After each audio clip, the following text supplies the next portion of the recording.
Olá pessoal, essa é a nossa quarta aula da disciplina de Inteligência Artificial da Universidade Federal do Ceará, no campus em Russas. O título dessa aula será Resolução de Problemas. Nós vamos dividir essa aula em algumas outras partes. Como roteiro, nós vamos basicamente introduzir os conceitos iniciais da ideia de resolução de problemas com a inteligência artificial e ainda definir o conceito de fundamental importância para resolver os problemas, que também é conhecido como espaço de estados. Então, nessa aula, nós vamos entender efetivamente o que é um estado para o meu problema e definir quais são os estados possíveis diante da formulação de um problema e sua resolução. Nesse contexto, o conceito de resolução de problemas é basicamente dedicar-se a estudar a elaboração de alguns algoritmos, tá, que vão resolver, por exemplo, os problemas que eu talvez não tenha uma forma clara de resolução em termos da computação convencional.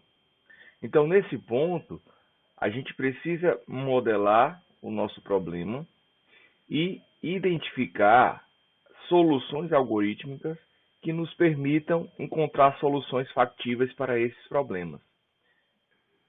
Nós temos a primeira ideia de resolução de problemas através de um computador, que iniciou-se através da prova automática de teoremas, tá? E jogos. A parte de jogos também é muito comumente utilizada nas estratégias de resolução de problemas. Um grande ponto que deve ser mencionado é que, ao depender do meu problema, essa capacidade de fazer cálculos, ela pode nos inviabilizar uma modelagem. E além da capacidade de fazer cálculos, que é o que a gente poderia atrelar diretamente ao processador, ao hardware, a gente tem outra parte do próprio hardware em si, que está relacionada à memória dos computadores. Então, quando a gente trabalha em duas linhas, uma em eficiência computacional do processamento e outra preocupado mais em conseguir utilizar bem a memória, ou até onde essa memória pode ser suportada no computador, nós temos que pensar efetivamente em algoritmos que possam fazer isso e que resolvam ainda assim o nosso problema. Se a gente tomar como exemplo um jogo de xadrez, modelar todas as possibilidades desse jogo e tentar tratar isso de forma computacional é impossível, porque nós temos grande variedade de métodos e possibilidades de cada jogador pode aplicar. Tá? Então, o principal objetivo que a gente tem nesse conteúdo é resolver problemas em que o homem, tá? E eu diria mais, alguns algoritmos computacionais não conseguem resolver facilmente num tempo razoável. Desde que a gente vai ter que fazer uma formalização correta e factível para encontrar uma solução possível do nosso problema. Então, considerado o conceito de resolução de problemas, nós primeiro precisamos aprender a formular um problema do mundo real e tentá-lo transcrever para o nosso mundo computacional. Então, toda estratégia que for trabalhada dentro de um problema que tenha essa característica da inteligência artificial dentro de um agente de resolução de problemas, nós precisamos identificar 4 elementos principais dentro da nossa problemática. O primeiro dos elementos é definir o que seria o meu estado inicial. Qual é, em outras palavras, o meu ponto de partida para iniciar a minha tentativa de resolver o problema. Então, a primeira fase e o primeiro elemento que a gente precisa definir é quem é esse nosso estado inicial.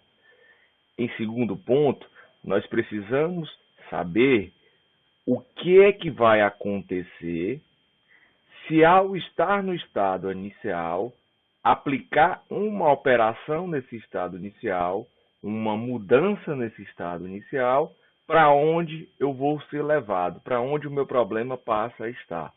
Então, uma função sucessor nada mais é do que uma entrada de um estado, que pode ser inicial ou não, uma operação de mudança e em seguida ele vai me levar a um outro estado. Tá? Então, essa função de sucessor, ela tem que ser capaz de saber onde o agente está no estado e em seguida para onde ele deve ir à medida que eu aplico uma variação do sistema. Um teste de objetivo, ele serve basicamente para definir o meu critério de finalização do algoritmo. Então, esse meu teste de objetivo, ele simplesmente verifica se o estado que eu estou a partir da função sucessor é o meu estado final. Então, esse teste objetivo, ele me retorna a verdade se eu cheguei no estado que eu quero, que é o meu estado de aceitação. Tá? Então, esse teste é responsável por verificar essa condição. E, finalmente, nós temos o custo de caminho. Esse custo tem que me ser capaz de dizer o seguinte: olha, eu estou traçando uma rota de caminhos, então para resolver o meu problema eu estou indo por caminhos A, B, C e D, e eu quero saber, à medida que eu escolho um caminho, um novo estado a partir da função sucessor, qual é o ganho ou o prejuízo para o meu problema a partir dessa escolha. Então, o custo de caminho, ele me remete a entender quanto é que eu estou gastando, consumindo ou ganhando à medida que eu faço uma escolha. Se a gente considerar um problema como o caixeiro viajante, se eu tenho uma cidade A, tenho duas possibilidades de ir para outras cidades, que pode ser uma cidade B e uma cidade C, suponha que da cidade A para a cidade B eu tenho 10 km e de A para C eu tenho 5. A escolha de A com a utilização da operação esquerda, por exemplo, me leva ao estado B. Então, supondo que meu estado inicial é o estado a minha função de sucessor diz o seguinte: olha, estando em um estado, se você escolher a esquerda, você vai para outra operação. Se você escolher a direita, você vai para outro estado, provavelmente. Esses estados podem até ser iguais, não há problema. Mas a minha função de sucessor, ela me permite validar qual é o próximo estado a partir das operações e um estado anterior. Supondo que a minha cidade à direita é a cidade de destino, então o meu teste objetivo vai retornar ok. Caso contrário, ele vai retornar falso. E aí, o custo do caminho, para esse exemplo simples, foi 10. Tá? Agora, suponha que eu estou dizendo que o meu estado final é o C. Eu quero chegar de A em C. Partindo do estado inicial, eu escolhi a operação esquerda. Então, o meu custo de caminho já está sendo 10. Quando eu aplicar o teste objetivo e verificar que não estou na minha condição de parada, na minha aceitação, automaticamente eu tenho que voltar, e aí eu gastaria mais 10 para voltar para A e aplicaria a operação direita, supondo. E aí eu chegaria em C, o meu teste objetivo validaria o meu final, entretanto o meu custo de caminho seria 10 mais 5. Então eu gastaria 25 para chegar na solução que eu tive. Percebam que toda essa modelagem, ela é capaz de me indicar qual será a medida de desempenho que eu vou aplicar. Então, essa medida de desempenho é crucial e importante dentro do conceito de agentes para que a gente possa calcular bem as nossas soluções. Então, para resumir, esses 4 componentes de definição de um problema, A gente viu que o estado inicial é o momento de partida do início do agente, né, onde ele começa a trabalhar. A descrição que a gente pode ainda associar esse agente com uma função sucessor, né, que é o estado inicial e função sucessor, vão definir o conceito importante dessa aula, que é o espaço de estados do meu problema. Então, a partir do estado inicial e da função de sucessor, nós conseguimos definir completamente qual é a quantidade de estados que o nosso problema tem, todo o escopo de uma possível busca para o nosso problema. Então, o caminho no espaço de estado, no fim das contas, é aquela sequência de passos, né, de estados conectados por uma sequência de ações. Então, eu inicio a partir de um estado, realizo uma ação, vou para outro estado. Então, o nosso caminho vai ser todo esse processo. O teste objetivo determina se o estado é o meu estado de aceitação. É onde eu vou querer parar ao terminar o meu problema. E a função de custo, um detalhe importantíssimo, a gente comentou sobre a medida de desempenho. Entretanto, a função de custo é um valor numérico, lembrando que a cada caminho, tá? Então, a função de custo de caminho, ela nos remete a essa função de cada caminho.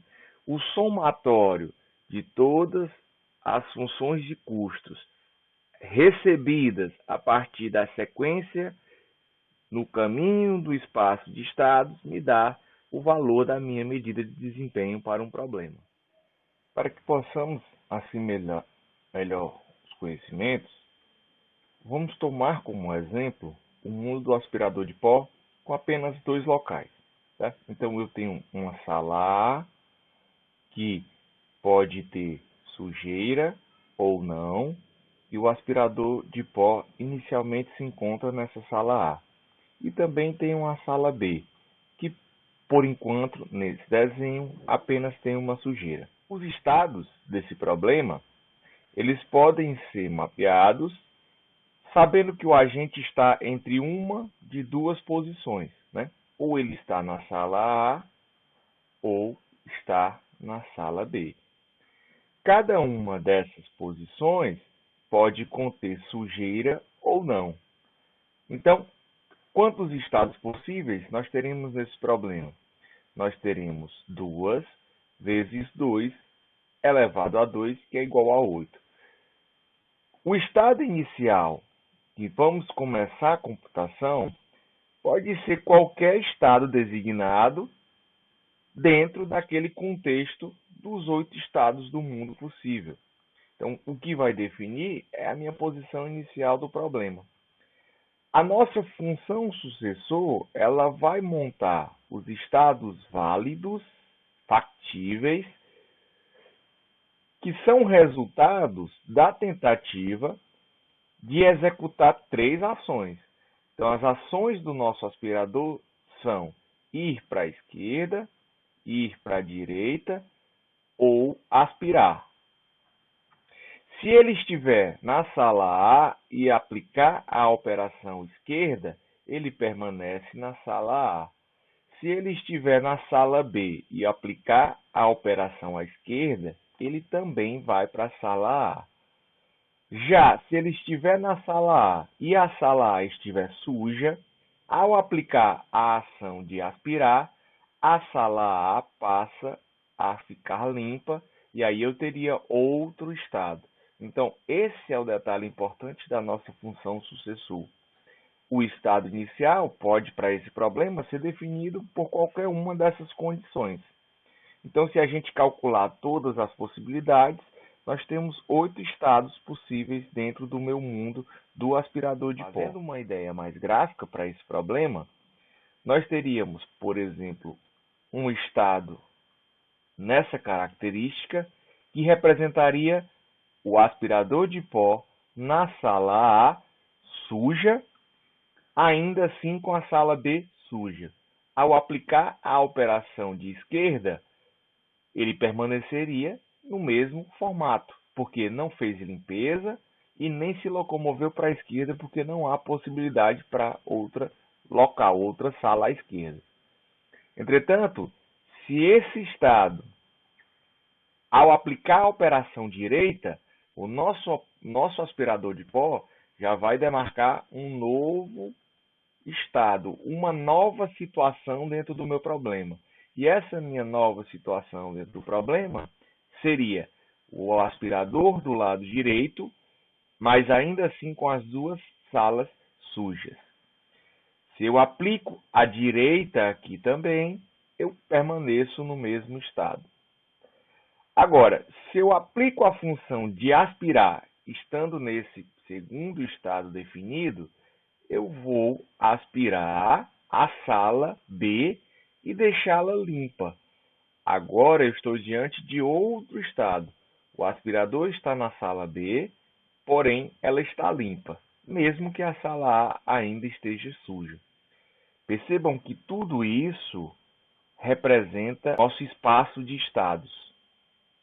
Então, toda essa computação, digamos assim, todo esse diagrama de transições representa o nosso espaço de estados. Tudo que pode ser possível dentro do meu problema está aqui. Quando eu aplicar um algoritmo de resolução, eu preciso verificar qual é o meu estado objetivo. O meu estado objetivo é manter as duas salas limpas.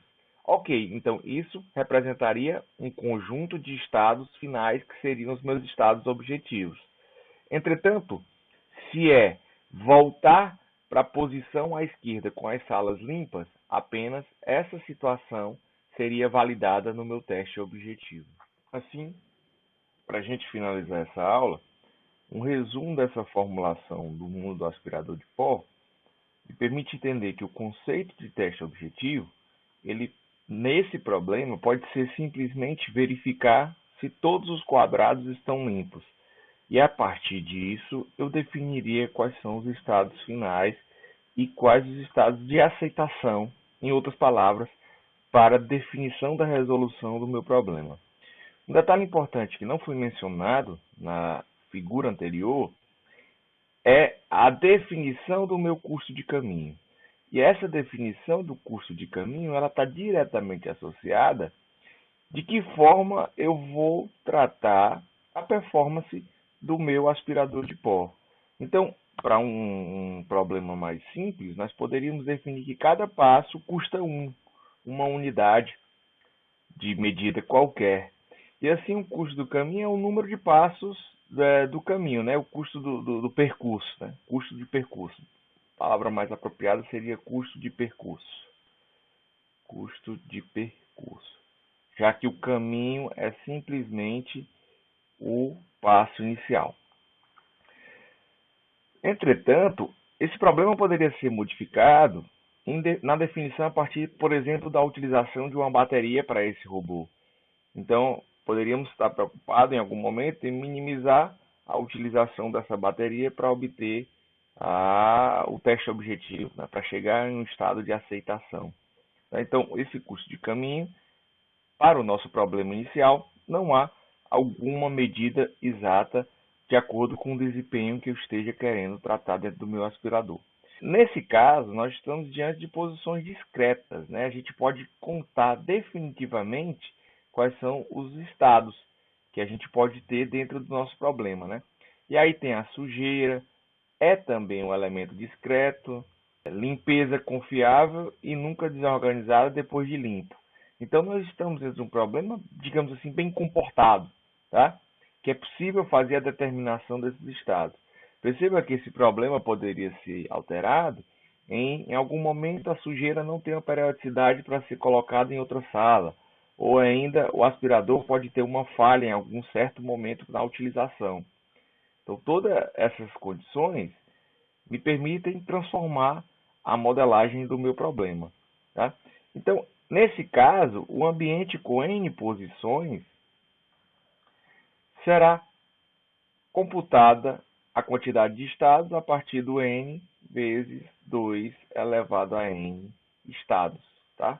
Então, esse n, que é a quantidade de posições, seria o 2 vezes 2 elevado a 2, e aí nós teríamos a quantidade de estados para esse problema.